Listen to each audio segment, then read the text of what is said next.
বিদেশে থাকার জায়গা খোঁজা একটি চ্যালেঞ্জিং কাজ হতে পারে, বিশেষ করে যখন প্রতারণার শিকার হওয়ার সম্ভাবনা থাকে। আমি নিজেও এই সমস্যার সম্মুখীন হয়েছিলাম, তাই আজ আমি আপনাদের সাথে কিছু গুরুত্বপূর্ণ তথ্য শেয়ার করতে চাই। প্রথমত, যখন আপনি বিদেশে পড়াশোনা করতে যাচ্ছেন, তখন সঠিক এবং নিরাপদ আবাসনের খোঁজ করা অত্যন্ত জরুরি। অনেক সময় অনলাইনে দেখা যায় এমন বিজ্ঞাপনগুলো আসলে প্রতারণা হতে পারে।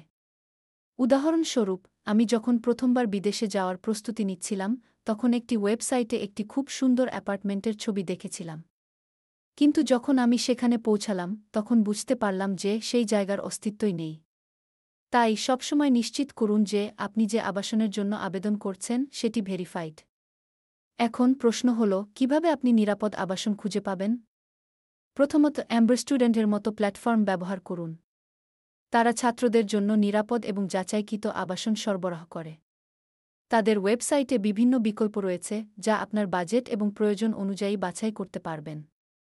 আরেকটি গুরুত্বপূর্ণ বিষয় হল বিশ্ববিদ্যালয়ের আবাসন অফিসের সাথে যোগাযোগ করা।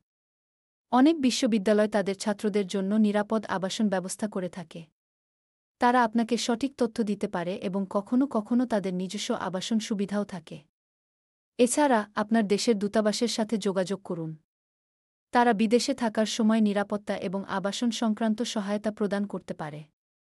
অনেক সময় তারা স্থানীয় আবাসন বাজার সম্পর্কে তথ্য দিতে পারে, যা আপনাকে সঠিক সিদ্ধান্ত নিতে সাহায্য করবে। এখন আসুন কিছু সাধারণ সতর্কতা সম্পর্কে আলোচনা করি। কখনোই অগ্রিম পুরো ভাড়া পরিশোধ করবেন না। প্রথমে জায়গাটি দেখে নিন এবং মালিকের সাথে সরাসরি যোগাযোগ করুন।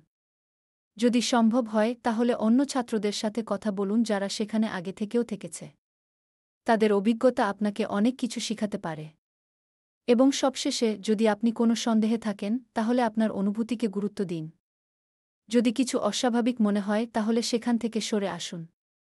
নিরাপত্তা সবসময় প্রথম। বিদেশে থাকার জায়গা খোঁজা একটি গুরুত্বপূর্ণ পদক্ষেপ, এবং সঠিক তথ্য ও প্রস্তুতির মাধ্যমে আপনি প্রতারণা এড়িয়ে চলতে পারেন। আশা করি এই টিপসগুলো আপনাদের জন্য সহায়ক হবে।